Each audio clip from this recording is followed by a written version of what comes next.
Bonsoir, bonjour, il est l'heure pour moi d'aller dîner et c'est pour ça, que je vais, plutôt enregistrer une roue libre, voilà, logique, pour vous parler de quelques considérations esthétiques. Parce que je me rends compte que, ben, je développe mes petites idées, je les lance à droite à gauche, je fais mon petit léniniste, en disant que ça c'est la vérité, hein, bonjour le devoir du poète et j'explique pas exactement quels sont mes partis pris. Plus exactement. Bon, je vous parle pas ici de remettre sur la table mon hostilité au vers libre, mais plutôt expliquer pourquoi vraiment c'est la métrique qui m'intéresse, outre que par l'explication de la beauté. Je veux dire, c'est la seule valable en un sens, mais elle n'est pas forcément, disons, rationnelle, bon, blablabla. Alors il y a une première chose pour moi qui est très importante, et pour ça, je citerai l'évangile, mais non, moi. Euh, alors lequel j'ai oublié, mais Jésus qui dit je ne viens pas pour les bien portants, je viens pour les malades. Parce que je crois que, en fait, un ami m'avait dit ça. J'avais envoyé mes poèmes à un ami, il les avait lus à une de ses amies, et il s'était dit c'est vrai qu'il y a quelque chose que je sous-estimais, c'est l'émerveillement naïf. Le fait que cet ami, pas spécialement versé dans la chose littéraire, ait beaucoup aimé mes poèmes, parce que, bah, le propos est clair, parce que ça rime, parce que c'est là. Je dois à une de mes plus chères amies le commentaire le plus pertinent et le plus encourageant sur mes poèmes. J'étais alors en colocation avec elle, et j'avais lu un de mes poèmes. Chaque fois je lui disais, bon, elle était d'une patience angélique, parce qu'à chaque fois que j'en avais un nouveau, ouais, tu peux écouter s'il te plaît. Et elle écoutait gentiment. Et un jour elle a juste dit, elle qui n'était pas non plus très versée dans la chose littéraire, elle m'a juste dit, c'est beau. Et pas, vous savez, ah c'est beau, vraiment juste, ah c'est beau. À la fin d'un poème comme ça. Et c'est bête, mais c'est comme si tout prenait son sens, vous voyez? C'est comme si on comprenait ce coup pourquoi on se bat.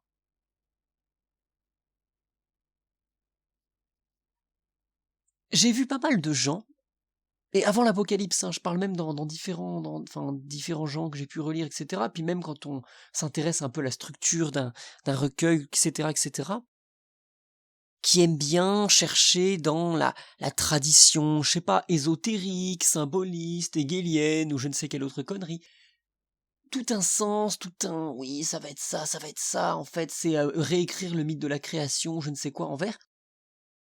Et je me dis, dans un sens, oui, c'est intéressant, mais on s'en tape, non?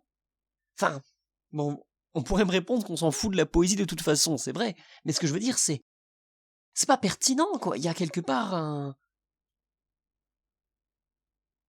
enfin, je sais pas, on peut peut-être,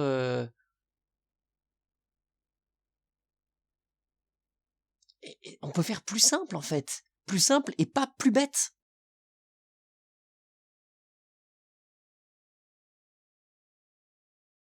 Quelque part, c'est pour ça que je vous parle de pas venir pour les bien portants, c'est que je crois que la poésie, elle est vraiment faite pour tout le monde. Alors bien sûr, encore une fois, je suis quand même pas le dernier des stylisticiens. Bien sûr, j'ai une culture littéraire, etc. Bon, vous l'aurez quand même compris. Mais c'est pas ce qui est important, non? Enfin, c'est pas ce qui m'intéresse. J'ai envie, bah, que mes poèmes expriment une émotion. Et si je veux que cette émotion fonctionne, il faut pas tant que ce soit seulement la mienne, qu'une émotion qui puisse être ressentie par, en quelque sorte, le genre humain. Vous voyez?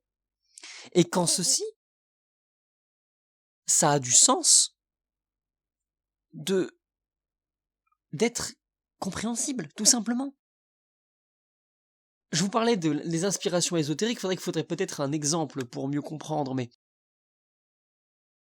regardez, bah en fait c'était Arcane 17 de Breton. Bon, en plus ce Breton, je ferai vraiment une vidéo sur sa gueule parce que je le supporte pas. C'est de la prose, c'est surréaliste, genre vraiment le mec accumule l'état, c'est terrible. Et en plus, il s'appelle Breton, comme un Breton, la tare ultime, quoi. Oui, c'est gratuit. Et en fait, il y a toute une symbolique, des cartes de tarot, l'ésotérisme et tout, mais c'est quand même un jargon d'initié, quoi. Il y a quelque chose de... Enfin, ça nécessite de la recherche avant, et même après. Et ça me déplaît, en fait, parce que... Vous savez, moi, j'ai commencé l'écriture avec Baudelaire, et c'est lui, pas que lui, mais qui m'a poussé à faire la stylistique métrique, à m'exprimer sur les mêmes modalités, si on veut. Et oui, après, bon, Baudelaire, bien sûr, faut connaître les mythes gréco-romains et chrétiens, mais ça, je veux dire, c'est la culture européenne et française. Enfin, quelque part, c'est un socle quasiment commun aujourd'hui, même s'il est menacé, mais peu importe. Vous voyez? Et il y a quelque chose de logique là-dedans, de juste profondément logique. Et c'est ça qui me plaît, moi. Qui me plaît, selon moi, c'est là qu'est la vérité. C'est simple. Et pourtant, on peut toucher à une complexité absolument infernale. On peut faire les deux.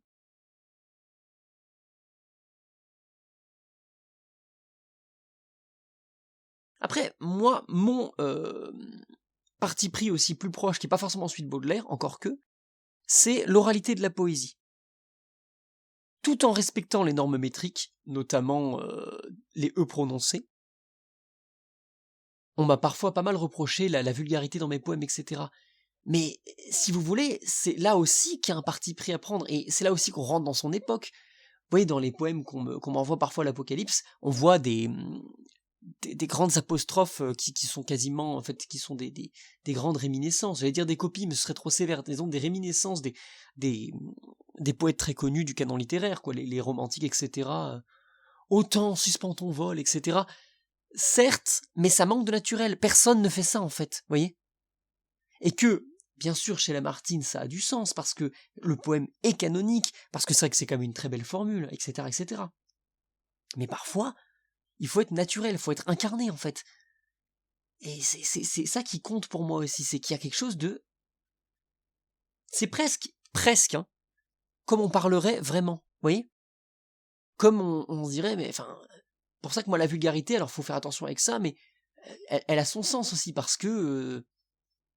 quand vous parlez tout seul, enfin, moi, je sais que quand je parle tout seul, bonjour les roues libres, bah, il y a des formulations orales, vous savez, au lieu de ce n'est pas, je veux dire un c'est pas, hein, regardez dans étude qui est disponible sur cette chaîne, c'est pas grand chose une bretelle, qui est comme une espèce de pensée un peu comme ça, qui vient relativiser tout le discours d'avant. Alors évidemment que le discours poétique non plus n'est pas un discours absolument parfaitement naturel, parce que ça demande un usinage, ça demande de polir le verbe et la parole, c'est pour ça aussi que je suis pas complètement...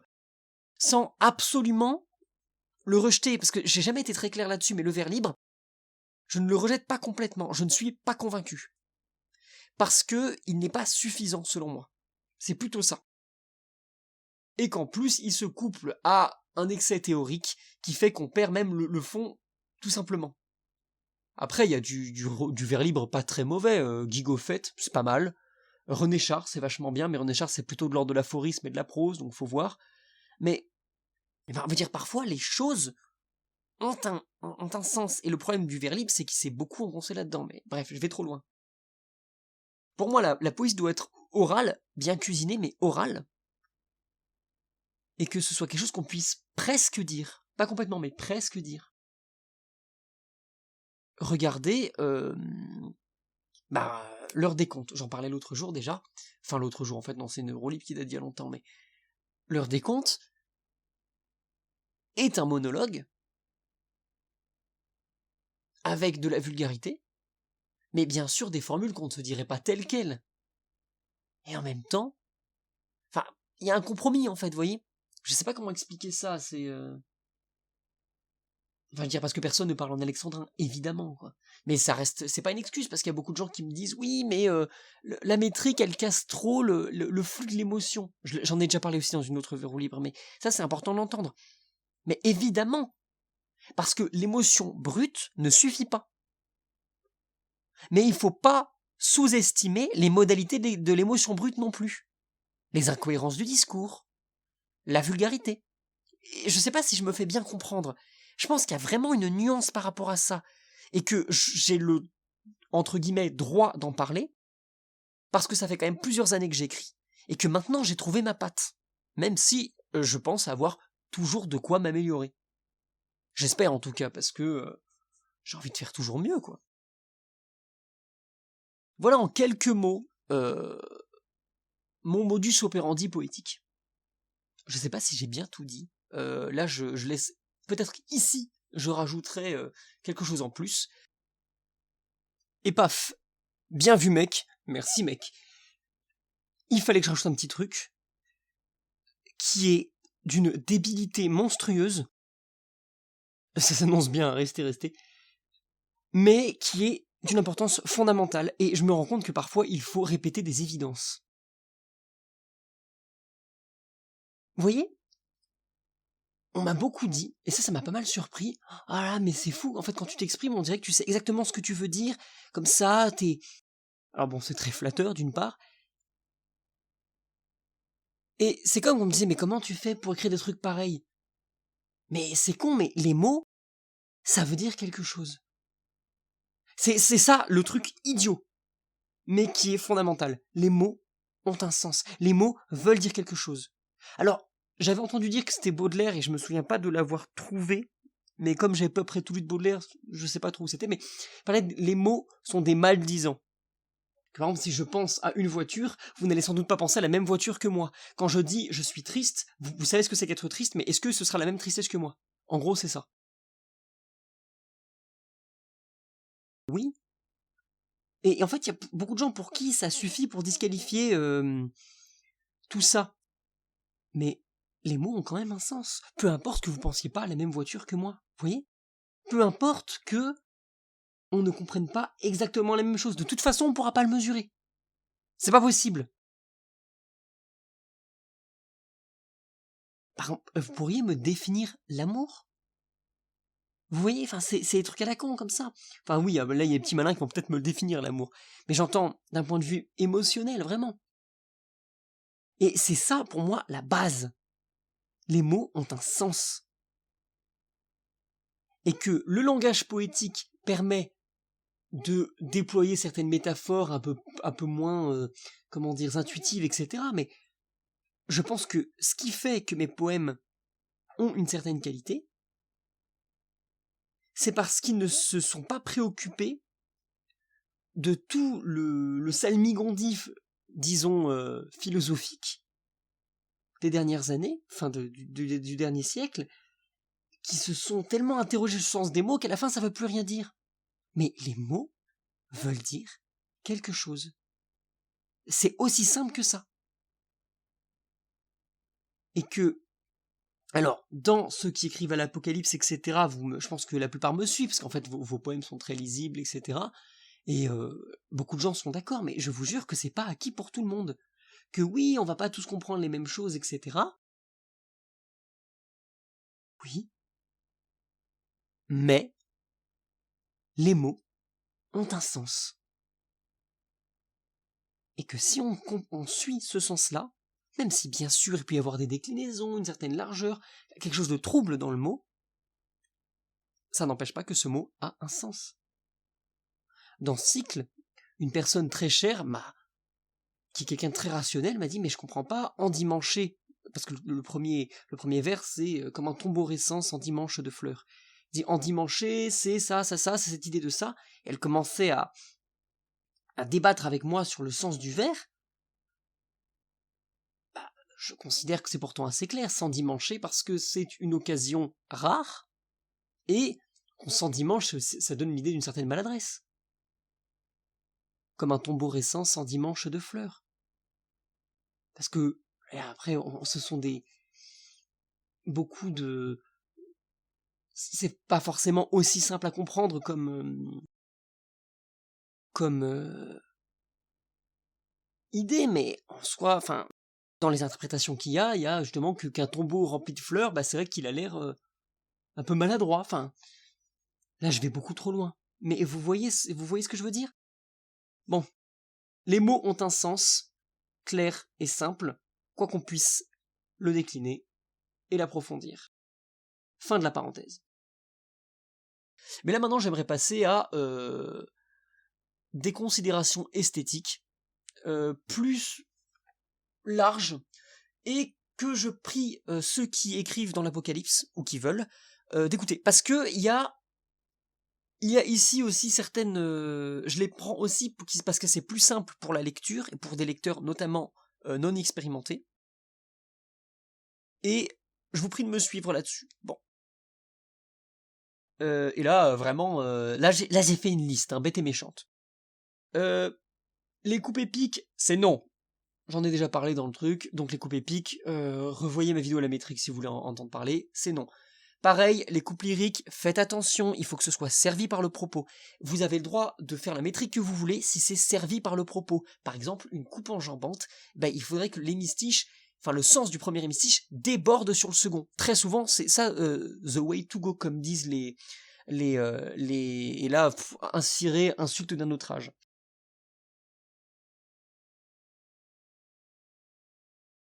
La ponctuation. Le cher Yorick Vell, que je vous conseille d'aller lire, qui écrit sur l'Apocalypse et qui a un compte Instagram que j'essaierai de vous mettre sur l'écran, a tendance à ne pas mettre du tout. Selon moi, c'est une méthode comme une autre, mais je l'approuve pas. Je l'approuve pas parce que, même si je suis un grand lecteur d'Aragon et d'Apollinaire qui font beaucoup ça, un gros lecteur par un grand lecteur, j'ai déjà fait cette erreur. En fait, c'est très séduisant parce que le vers a une drôle de gueule, notamment quand on met des majuscules. Et comme il n'y a pas de point avant, c'est très déconcertant, c'est très agréable à voir. Il y a quelque chose de très lancinant qui peut être extrêmement agréable. Et en même temps, ça fait perdre... Alors là, attention, parce que tous les métriciens ne sont pas d'accord avec moi, mais ça fait perdre un aspect au vers qui est dommage. Voyez-vous, justement, comme globalement les derniers métriciens aujourd'hui sont plutôt du camp d'Apollinaire, selon qui la ponctuation n'a pas cours dans la métrique, ça c'est vrai, en fait la ponctuation elle ne s'applique pas dans la lecture métrique, c'est-à-dire que s'il y a une virgule, vous n'allez pas prononcer le E s'il y a une voyelle après, vous voyez. Les pauses de la syntaxe ne sont pas des pauses métriques. Attention. Mais moi je considère, et c'est là la grosse différence, qu'elles permettent justement d'influer la lecture métrique. Et pour ça, typiquement, vous voyez, il y a le problème du hiatus. Un hiatus, c'est un son où quand deux voyelles sont collées. Deux sons comme ça sont collés. Et donc théoriquement, en métrique, on essaye de virer ça le plus possible parce qu'effectivement, c'est compliqué de compter les consonnes dessus. Les consonnes, punaise, le nombre de syllabes dessus.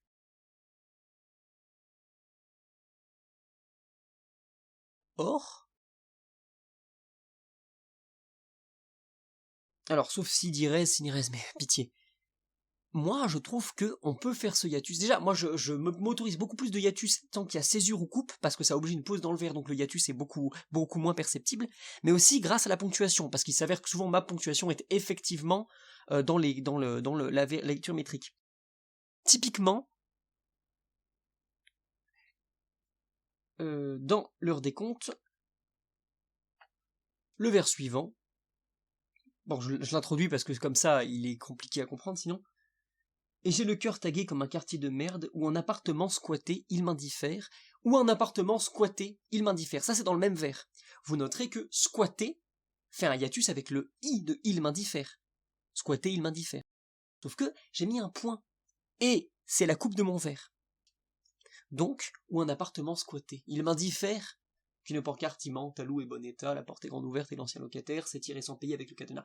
En gros, j'estime. Alors attention, ça c'est mon gros défaut, et pour ça faut pas me suivre, je n'ai pas de dictionnaire métrique, parce qu'on n'arrête pas de m'en conseiller des différents, et que j'ai la flemme de chercher, que j'ai pas, c'est que c'est souvent très cher, parce que c'est des bouquins de spécialistes. J'ai jamais trop fouillé. Mais selon moi, c'est là où on peut se les autoriser, les hiatus. Je le dis aussi parce que j'ai un poème privé en décasyllabes, a minori, c'est-à-dire en 4, 6, où je me permets beaucoup de hiatus, je vous donnerai pas d'exemple parce que ce poème me regarde, mais je me permets beaucoup de hiatus sur la césure. Bon. Et donc selon moi, la ponctuation peut aider à ces hiatus-là. Mais c'est pas complètement opposé, je m'en rends compte en le racontant, à la lecture métrique. C'est... Bon, on verra, voilà tout ce que j'en dis. Puisque je parlais d'Apollinaire, les calligrammes, alors on m'en a jamais proposé, et tant mieux, parce que ce serait impossible à mettre en, en place sur la page de l'Apocalypse. J'entends, parce que je fais un Canva en fait, un Canva, je sais pas comment on dit, j'en ai rien à foutre. Et donc, je saurais pas le faire. Mais surtout, selon moi, le calligramme est un peu... Enfin, je vois vraiment l'intérêt. C'est ça que j'ai oublié de dire. Quelque chose d'extrêmement important. Selon moi, un poème vaut par le résultat. Et je pense que beaucoup trop de poètes, et ça vient des surréalistes, mais j'en reparlerai, se sont laissés séduire par l'intérêt, enfin, par l'intérêt de l'écriture en elle-même. Mais l'écriture, c'est un moyen. Ce n'est pas une fin en soi. Là où c'est traître, c'est que écrire tout court, c'est délicieux. Je sais que quand j'écris, je ne pense pas à autre chose, ce qui est très rare en fait, parce que j'ai la concentration d'une chèvre épileptique, en gros. Je sais pas, hein, vous savez, genre oui, ADHD ou je sais pas quoi, rien à branler, vraiment, pour moi, si vous avez vraiment besoin de venir dans des petites catégories pour vous sentir exister, ça existe probablement, hein, mais j'en ai vraiment rien à foutre. Ça m'intéresse pas. Je sais juste que j'ai la concentration d'une chèvre épileptique, c'est vraiment le truc.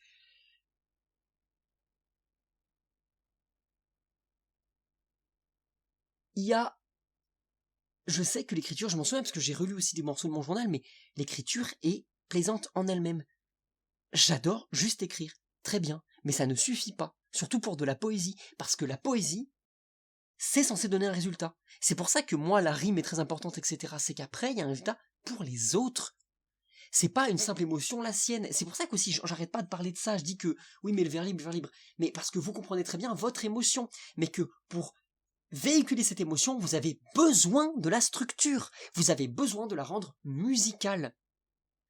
Encore une fois, je prends toujours cette comparaison avec la musique classique, mais comment, enfin, quelle émotion exacte vous mettez derrière un morceau de musique classique sans parole, je précise bien sans parole. Typiquement, oh, surprise, du Vivaldi. Je sais pas, l'hiver de Vivaldi. Il y a une émotion quand même. Enfin, moi quand je écoute, parce que je sais, c'est super connu. Enfin, là pour le coup, on fait difficilement moins consensuel. Mais je sais que j'ai les mains qui tremblent, moi, à l'hiver du Vivaldi. Physiquement, vous voyez. Mais c'est le résultat qui compte. Parce que vous allez mourir. Et que ce qui restera de vous, c'est ce qui aura fait vibrer les autres, la postérité. Pas forcément vos contemporains, encore une fois. Citons la Bible. Mon royaume n'est pas de ce monde. Moi, c'est ce que je me dis souvent pour la poésie, comme je sais que, au mieux, je vendrai 200 exemplaires quand je publierai, vous voyez.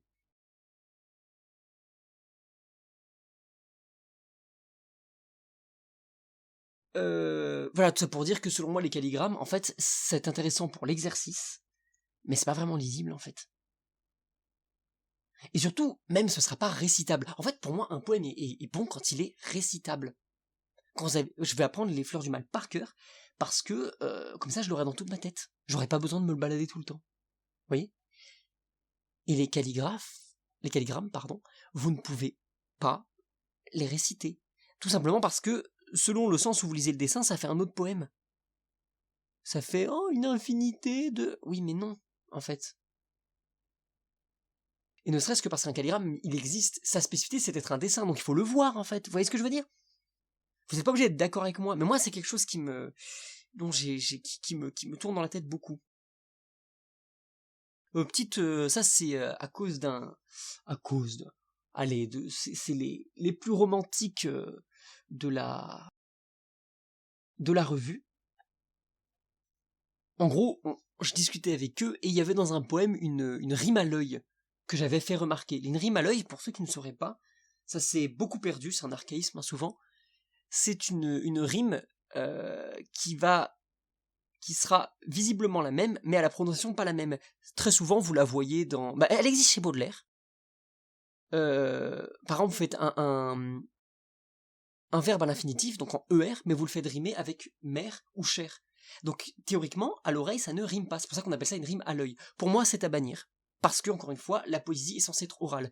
C'est pour ça que j'aime pas Victor Hugo, c'est pour ça que j'aime pas le vers libre et tout ça. C'est que, encore que le vers libre récité, ça a plus de gueule. Et ça, je dois le reconnaître. Mais ça suffit pas, pour moi. Encore une fois, hein, il y a mes grands principes, et ça reste mon petit avis étriqué. Hein. Je pense que vous êtes assez grand, assez intelligent pour vous faire le vôtre. Après, je suis le chemin, la vérité et la vie. Je déconne. Pardon. Alors, quelques autres petits détails. Je le dis ici, mais je le préciserai dans mon testament, et je suis très sérieux. Je suis absolument contre l'interprétation de mes textes, enfin la mise de mes textes en musique. Je vous en supplie, si mon nom doit rester, ça, il faut que ce soit le mot d'ordre. C'est un refus absolu et total. Vous savez, c'est même avec cette vidéo que j'ai commencé que Soif d'absolu. À l'époque déjà. Je suis absolument contre la mise en musique d'un poème. Je crois que je l'avais déjà raconté aussi, mais quand j'entends des poèmes mis en musique, j'écoutais à un moment pas mal des podcasts sur les poètes, etc. Et genre notamment sur ceux de Baudelaire, ils commençaient à les mettre en musique. Je me bouchais les oreilles comme un putain d'enfant. C'est pas une blague. C'est avec les deux mains vraiment. Non, non, non, non, non, je veux pas entendre. Là, là, là, là, là. C'est un refus. Parce que j'aime beaucoup trop ces textes qui ont leur propre musique. Hein, faudra quand même que les musiciens l'entendent et qu'ils apprennent à écrire leur propre texte. Pardon. Je suis un vilain garçon. D'autant que ça c'est un rêve mouillé, mais j'aimerais beaucoup faire du chant aussi sur cette chaîne. Si jamais il y a des musiciens à Paris que ça intéresse, ça me ferait absolument kiffer de chanter du Aznavour, parce que je chante bien. Ça, il n'y a pas beaucoup de gens qui le savent, mais j'ai un petit entraînement au chant. Je suis contre-ténor amateur. J'adore Aznavour, je connais des chansons par cœur. Aznavour, c'est pas le contre-ténor, hein, ne fais pas dire ce que j'ai pas dit, j'adore Joe Cocker. Tous mes amis le savent, ils en peuvent plus, et j'aimerais beaucoup, beaucoup chanter ça. Bref, enfin, vous avez des chansons même qu'on reprend beaucoup, comme bah même j'en ai parlé dans une autre roue libre, mais Killing Me Softly with a Song, que j'adore. Je vais dans tous les sens, c'est vraiment une horreur.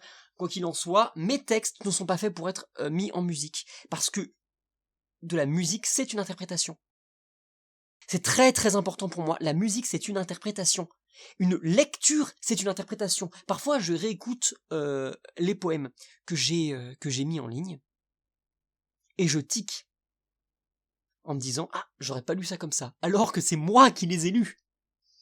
Vous voyez ce que je veux dire? Et pour moi, ça, c'est beaucoup trop précieux.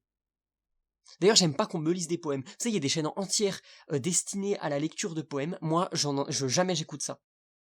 Parce que je veux mon interprétation. Et vous me direz, mais pourquoi t'en fais sur Soif d'absolu alors? Eh ben, en fait, c'est que je me suis figuré que beaucoup de gens ne lisaient jamais les livres que je leur recommandais.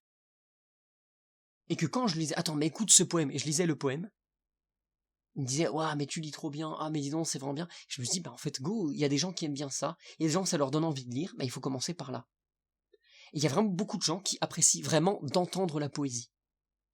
Personnellement, je supporte pas, mais ça me donne quand même raison dans la mesure où la poésie doit être orale. Et est-ce que vous voyez ce que je veux dire? Je vais vraiment dans tous les sens, c'est une horreur. Et ça, pour moi, c'est très important. C'est pour ça que je continuerai à en lire ici. Il y a même des amis qui m'avaient dit, moi, je suis sûr, toi, tu les réécoutes. Bah non. J'écoute même très peu mes propres lectures.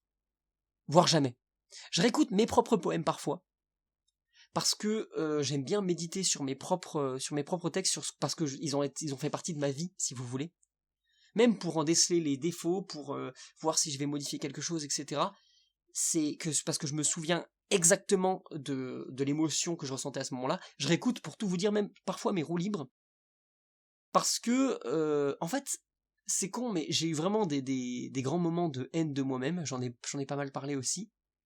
Et ils m'aident à avoir une vraie tendresse pour mes maladresses, mes petits sauts, mais je sais pas comment expliquer ça. Il y a une vraie tendresse, et puis parce que je peux regarder si j'ai oublié quelque chose, parce que le raisonnement est cohérent, mais peut-être qu'il faut pousser ça par ici. Parce que ça en fait me permet de penser comme si je pensais deux fois. Je sais pas comment expliquer ça. Et c'est peut-être aussi totalement de l'autofellation. C'est totalement possible. Voilà, je vous dis tout ça. Ah oui, j'aimerais bien régler aussi, avec ma petite liste, la question de l'inspiration, parce que j'ai jamais été très clair là-dessus. En 2 mots, je pense que l'inspiration existe, au sens de l'enthousiasme, c'est-à-dire la possession par les dieux, comme disaient les philosophes grecs, je sais plus lesquels, parce que comme vous savez, je suis une tanche en philosophie, mais une tanche morte en plus. Vous voyez, vraiment, c'est compliqué. Même si là je suis en train de lire un Bergson et que... alors je comprends rien, parce que j'ai la concentration, bah, vous savez, d'une chèvre épileptique. Tanche morte, chèvre épileptique, on est là, c'est de mieux en mieux. Euh, y a quelque chose de... C'est très plaisant, et enfin, c'est bien écrit, enfin, je le lis pour mon mémoire sur Drille La Rochelle, donc c'est sur la mystique, etc. Si vous voulez savoir, hop, il est juste là, avec cette horrible édition GF, avec un espèce d'arc, les 2 sources de la morale et de la religion. Les habitués l'auront déjà reconnu, je pense. C'est très intéressant, mine de rien, même si j'en retiens pas grand-chose. Euh, Mais voilà, selon moi, l'inspiration existe, au sens d'une transcendance, quelque chose qui nous passe, ce que dit Rimbaud, le voleur de feu, pour moi il a raison. Mais, déjà, je n'affirmerai pas que c'est Jésus-Christ ou quoi que ce soit, même que Dieu existe ou quoi que ce soit, selon moi c'est juste quelque chose de plus grand que nous. Bon, mais qui n'exclut pas le travail. Et c'est pour ça que j'avais expliqué ça, je crois que c'était contre l'innovation, je me souviens plus très bien, mais je mettais aux 2 extrêmes Valérie et Breton, en disant que Breton c'était aucun travail et que Valérie c'en était trop. Bon, c'est parodique évidemment, mais il y a un peu de ça. C'est-à-dire que il y a un boulot, il y a une émotion brutale qui donne. Moi je fonctionne par notes. Il y a il y a pas de bonne méthode hein, pour l'écriture. Moi je fonctionne par notes. Déjà j'écris sur papier, on m'avait traité de poseur pour ça, c'était magnifique. J'étais en mode pardon, j'ai juste écrit hein. Moi c'est juste parce que en fait j'ai commencé à écrire quand j'étais en prépa, qu'on n'avait pas le droit aux ordinateurs et donc bah comme j'écrivais en cours et comme j'écris toujours en cours et que même aujourd'hui je prends encore mes cours sur papier parce que je tape à 2 à l'heure. Euh, et que ça me fait chier, l'ordi ça prend trop de place et que j'ai envie de faire autre chose. Puis comme c'est d'habitude aussi que j'avais du lycée quand je dessinais en cours, mal hein, mais je dessinais en cours.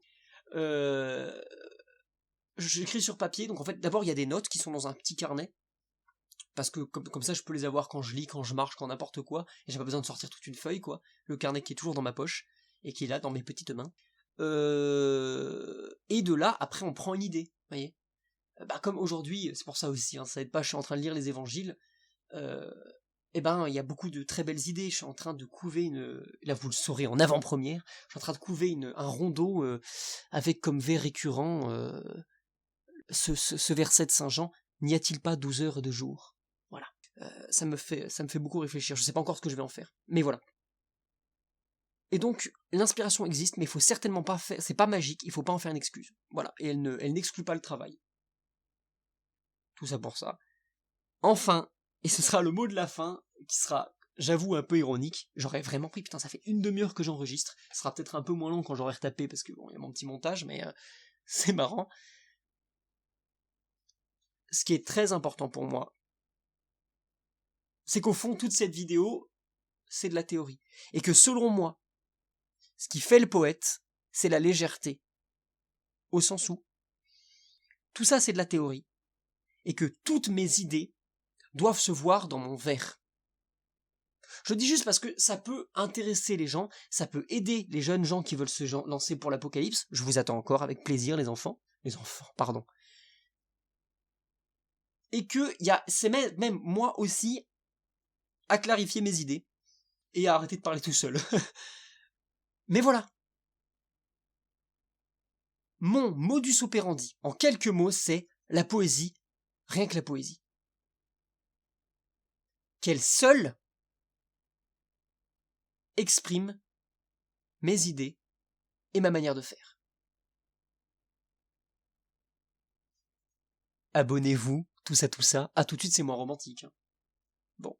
Mais sans rire, abonnez-vous, parce qu'on est bientôt aux 300 OMG. Oh mon dieu. Bah voilà, j'ai traduit, vous avez vu, incroyable. Et je parle trop, c'est une horreur. On est bientôt aux 300, il y a vraiment pas mal de monde sur l'apocalypse, encore merci, c'est génial, je me sens au bord des larmes en permanence, je suis beaucoup trop sensible, c'est absolument ridicule. je parle aux gens de YouTube comme si c'était mes potes. Je vais finir en tôle. Les enfants, vous n'êtes pas prêts pour la suite. Moi non plus. J'ai hâte.